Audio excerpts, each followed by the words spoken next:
आप सभी को जय मसीह की गुड इवनिंग। आज शाम की बेला में आप सभी का स्वागत है।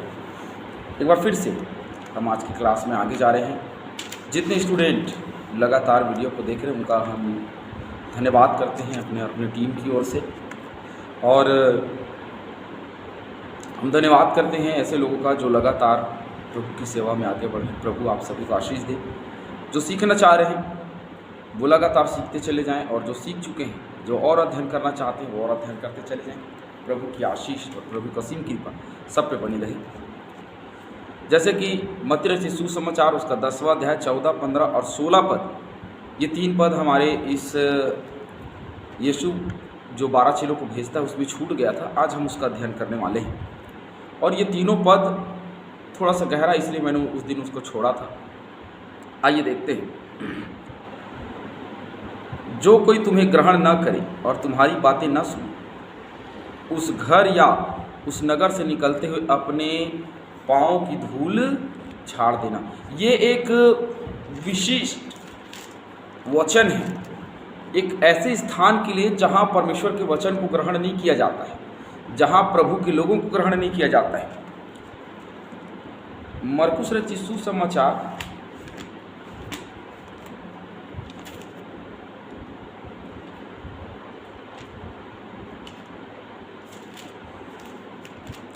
देखिए, ये जो है, हम ये सोचते हैं कि जहाँ कहीं भी हम प्रचार करने जाते हैं, कोई सुनता है कोई नहीं सुनता है, कोई समझता है कोई नहीं समझता है, लेकिन जो समझता है अनंत जीवन पाता है, और जो नहीं समझता उसके अंत के दिन की गवाही ये धूल देगी, जिसको झाड़ करके प्रभु के दास लोग चले जाते हैं।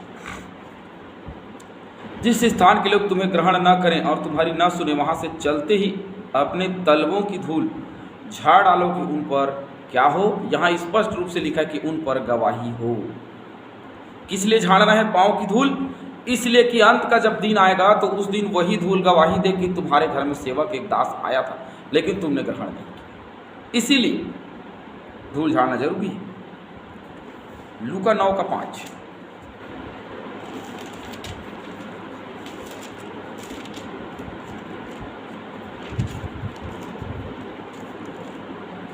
जो कोई तुम्हें ग्रहण न करे उस नगर से निकलते हुए अपने पाँव की धूल झाड़ डालो कि उन पर गवाही हो।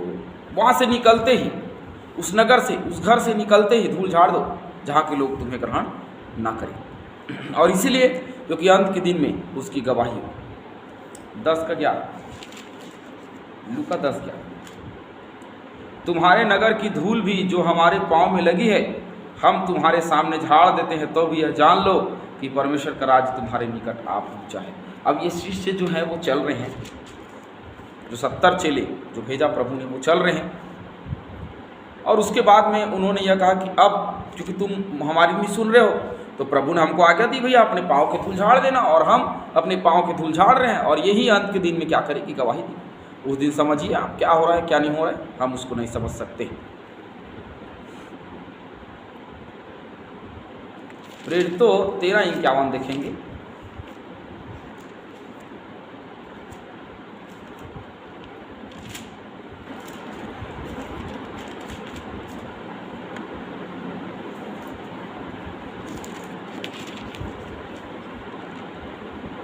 तब वे उनके सामने अपने पाँव की धूल झाड़कर इकुनियुम को चले गए।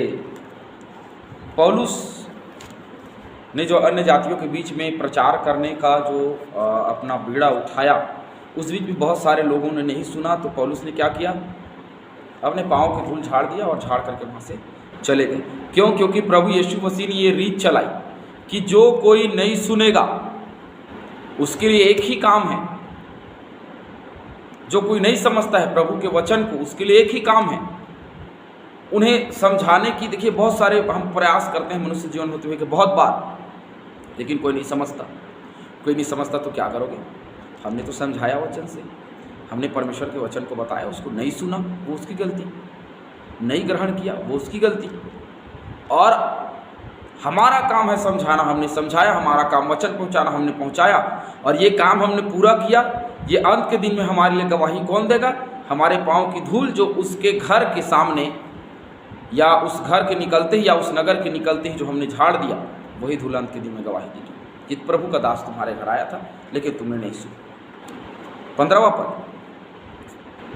मैं तुमसे सच कहता हूं कि न्याय के दिन उस नगर की दशा से सदोम और अमोरा के देश की दशा अधिक सहने योग्य होगी।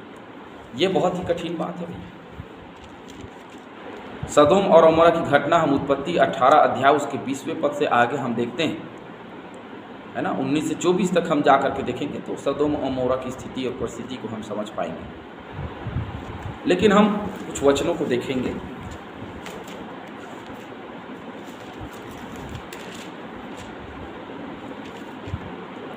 दूसरा पत्रस 2:6, और सदोम और अमोरा के नगरों को विनाश का ऐसा दंड दिया गया कि उन्हें भस्म करके राख में मिला दिया गया, ताकि वे आने वाले भक्तिहीन लोगों की शिक्षा के लिए एक दृष्टांत बने। ये एक दृष्टांत बने, ये एक उदाहरण बने ऐसे लोगों के लिए जो प्रभु के वचन को नहीं सुनते, या जिनके सामने में प्रभु का दास आया है और जो नहीं सुनते। ये एक बहुत ही दुख भरी बात है।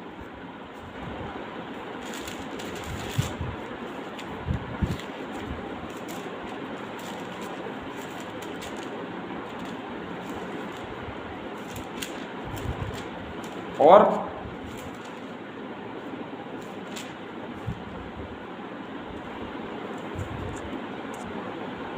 मत्ती 12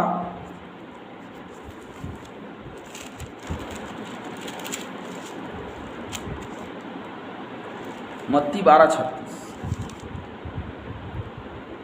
और मैं तुमसे कहता हूं कि जो निकम्मी बातें मनुष्य कहेगा, न्याय के दिन वे हर एक उस बात को क्या करेगा, उस बात का लेखा देगा। जो व्यर्थ में अपना जीवन बिता रहा है, जब अंत का दिन आएगा तो उसे तो लेखा देना पड़ेगा, ये स्वाभाविक बात है। और उसका दंड बहुत ही भयानक होगा। और कैसा दंड होगा? सदोम और अमोरा में दंड कैसा पड़ा, जो लोग जानते हैं वो तो जान ही रहे, जो नहीं जान रहे उनके लिए मैं बता दूं। परमेश्वर ने उन्हें फिरने का बहुत मौका दिया, लेकिन वे नहीं फिरे। अब्राहम से उसकी बातचीत हुई, बातचीत में एक भी होगा तो परमेश्वर ने कहा अगर एक विश्वासी होगा छोड़ दूंगा। इसका मतलब एक भी विश्वासी नहीं था वहाँ, एक भी धर्मी नहीं था वहाँ। तो सदोम और अमोरा की स्थिति से बदतर उस नगर की या उस घर की दशा हो जाएगी जो प्रभु के बातों को ग्रहण नहीं करते, क्योंकि धूल अंत में गवाही देगी। इसीलिए जिस तक प्रचार पहुंचा और जिन्होंने प्रचार ग्रहण नहीं किया उन पर तो भारी दंड किया गया। सदोम और अमोरा की दशा से भी और खतरनाक। 16वां पद, देखो मैं तुम्हें भेड़ों के समान भेड़ियों के बीच में भेजता हूं। अब ये जैसे एक गुरु अपने चेलों को कहीं भेजता है तो वो उसकी अंतिम शिक्षा होती है भेजने से पहले, और वो अंतिम शिक्षा उनके जीवन की सर्वश्रेष्ठ शिक्षा होती है, जो जीवन में अभी तक सीखा।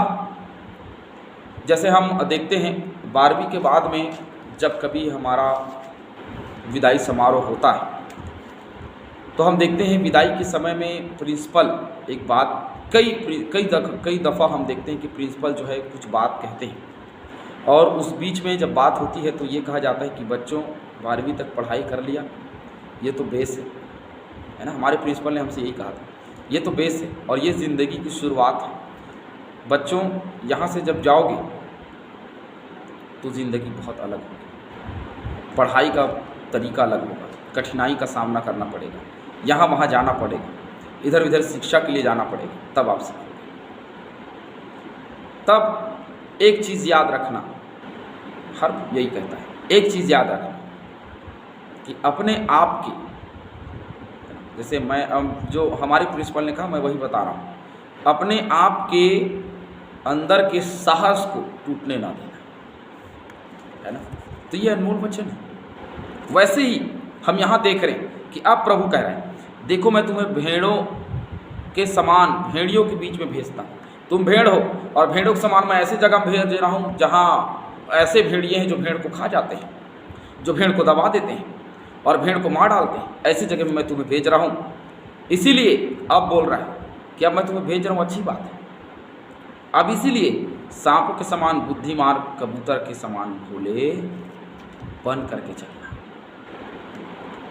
ये एक अनमोल वचन है हर एक उन प्रभु के दासों के लिए, और जो आप सीख रहे हैं, जो आप सेवकाई में सीख रहे हैं, आपके लिए भी ये बात मैं कहना चाह रहा हूं कि सांपों के समान बुद्धिमान और कबूतर के समान भोले बनना है। कबूतर अपने घोंसले में होता है और कबूतर जो है जब रात में मालिक पकड़ने जाता है तो पकड़ा जाता है, वो भोलापन।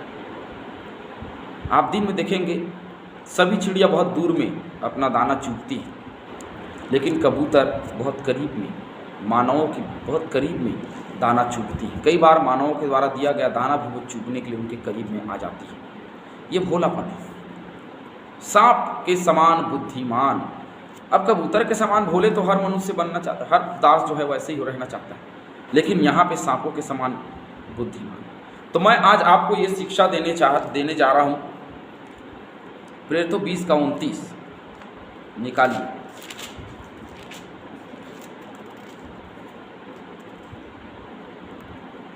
उन्होंने इससे पहले इफिसुसवासी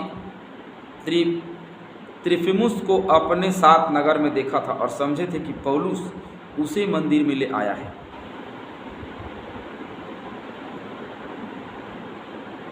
ना?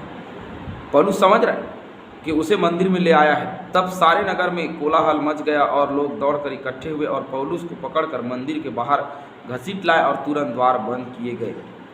अब यहाँ पे हम देख रहे हैं कि पौलुस जो है वो मंदिर के अंदर चला गया और उसे घसीट करके बाहर लाया गया और उसके बाद में उस पर मुकदमा चलाया गया। ऐसे समय में अगर तुम पकड़ा जाते हो तो परमेश्वर का काम जो है वो रुक जाता है। कई दफ़ा परमेश्वर जो है पौलुस को छुड़ाया, पतरस को भी छुड़ाया बंदीगिरी से, है ना।